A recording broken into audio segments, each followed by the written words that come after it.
Fala pessoal, tudo bem com vocês? Eu sou o professor Maurício e o tema da nossa aula é Teoria da Relatividade. Mas antes de começar a falar sobre a aula de hoje, se você ainda não for inscrito no canal, clique aí no botão inscreva-se e na sequência ative o sininho para receber notificações de novos vídeos do canal. Então pessoal, como foi dito na aula passada, a nossa aula de hoje será sobre contração do espaço e massa relativística. Como nós vimos na aula passada, o tempo ele pode passar de maneira diferente para dois observadores, dependendo de onde esse observador está.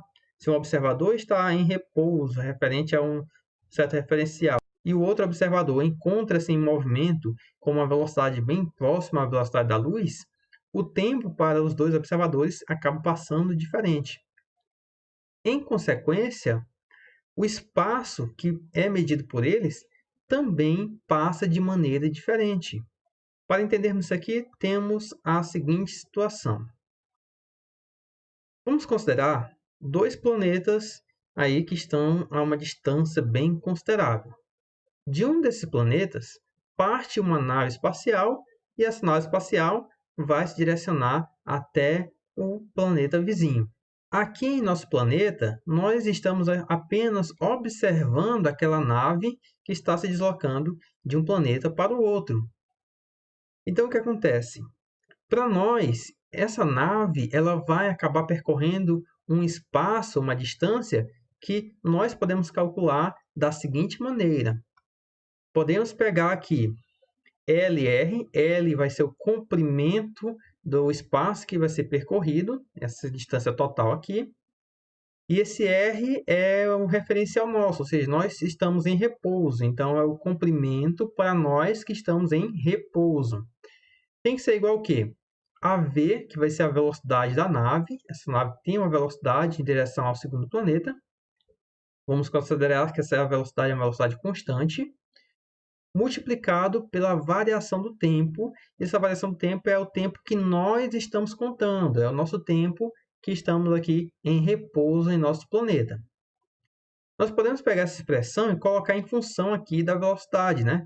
Podemos pegar o tempo, passar dividindo, e encontramos que a velocidade da nave é igual à distância que ela vai percorrer, dividida aqui pela variação do tempo que nós acabamos contando até a chegada no outro planeta.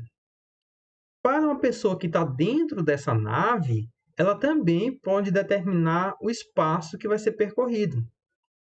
Esse espaço que ela vai ser percorrido é determinado por Lm. É o espaço para a pessoa que está em movimento, tem que ser igual ao quê? A velocidade da nave multiplicada pela variação do tempo que essa pessoa que está dentro da nave acabou contando. Podemos pegar também essa expressão e colocar em função da velocidade da nave. Assim, nós encontramos que a velocidade da nave é igual ao espaço percorrido em relação à pessoa que está dentro da nave, dividido pela variação do tempo em relação à pessoa que está dentro da nave. Nós podemos concordar no seguinte fato, que a velocidade da nave é uma velocidade constante que ela não muda nas duas situações. Então, essa velocidade v e essa velocidade v são iguais. Então, eu posso pegar essa expressão e igualar com essa. Sendo assim, eu encontro que LR sobre ΔTr tem que ser igual a Lm sobre ΔTm. Nós aprendemos, na parte de dilatação do tempo, que a variação do tempo para a pessoa que está em repouso tem que ser igual à variação do tempo para a pessoa que está em movimento, multiplicada aí pelo fator de correção de Lorentz. Então, o que acontece? No lugar dessa variação do tempo para a pessoa que está em repouso, nós podemos substituir essa partezinha aqui por toda essa expressão aqui. Então, fazendo essa substituição, nós encontramos aqui LR sobre ΔTm, que é dessa expressão, multiplicado por 1 sobre raiz quadrada de 1 menos V ao quadrado sobre C ao quadrado, tem que ser igual a outra expressão lá, que é Nm sobre ΔTm.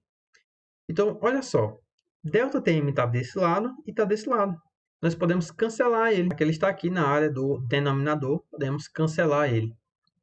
Ao fazer o cancelamento, podemos pegar agora essa parte que sobrou, que é o fator de correção, pegamos toda ela e passamos para o outro lado multiplicando. Dessa forma, nós encontramos que LR, que foi o que sobrou, é igual a LM multiplicado pelo fator de correção de Lorentz. Essa parte aqui da raiz quadrada, nós podemos pegar ela e passar para o outro lado multiplicando. Então, encontramos aqui que o LM tem que ser igual a LR multiplicado pela raiz quadrada de 1 menos V ao quadrado sobre C ao quadrado. O que significa essa expressão?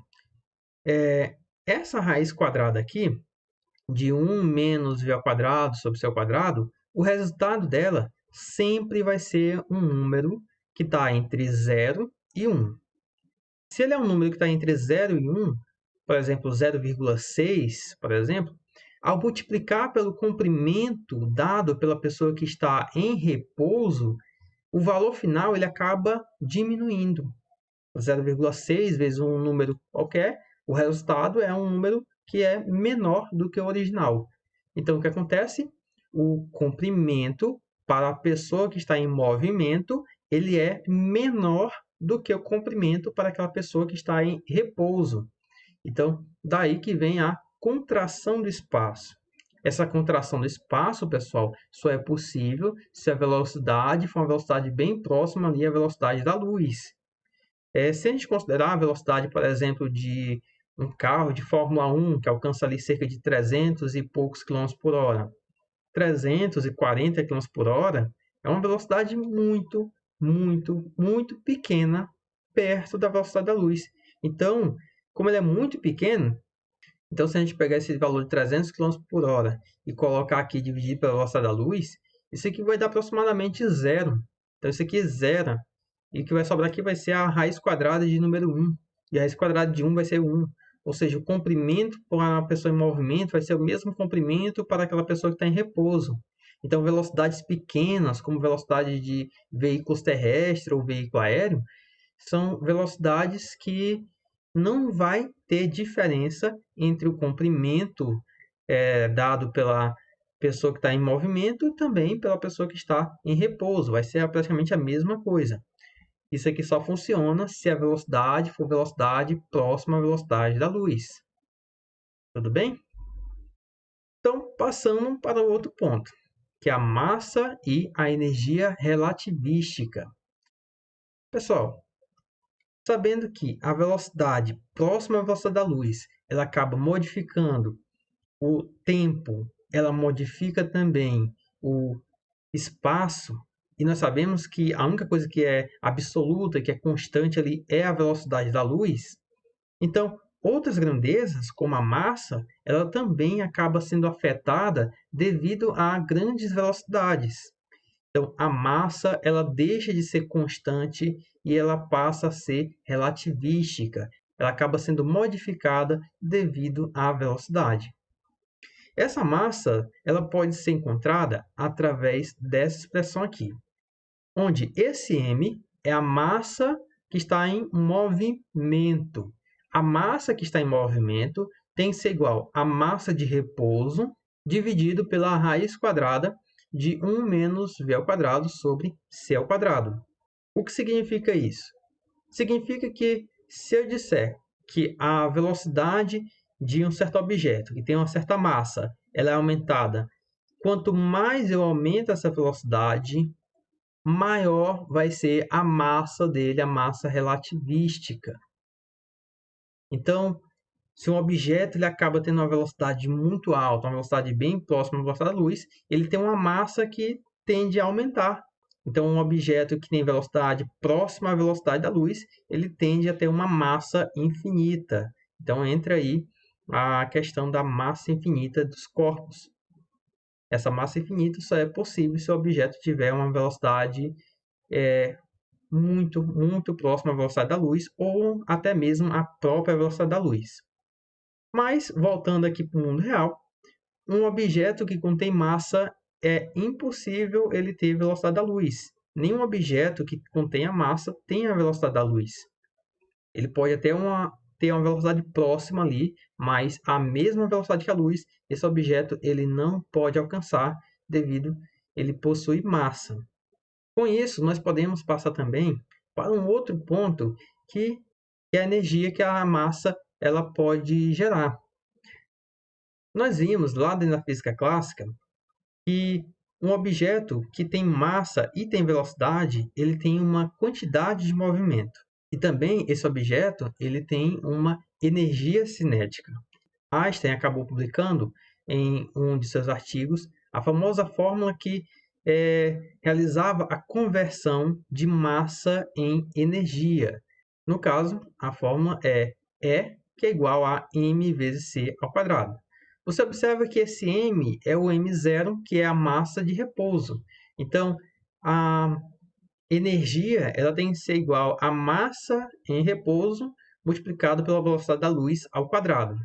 Por exemplo, para você ter uma ideia, se fosse possível pegar, por exemplo, 1 grama de uma substância qualquer, de uma matéria qualquer, pegar apenas 1 grama e transformar em energia, a energia que essa massa poderia fornecer seria o suficiente para poder abastecer uma residência durante cerca de 50.000 meses.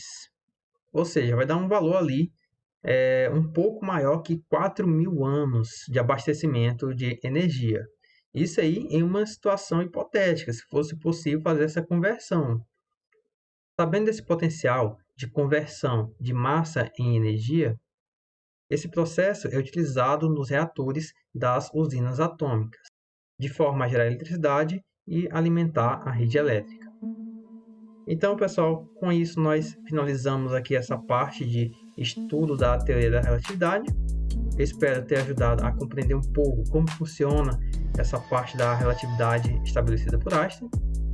E se você tiver qualquer dúvida, poste aí nos comentários que irei responder assim que possível.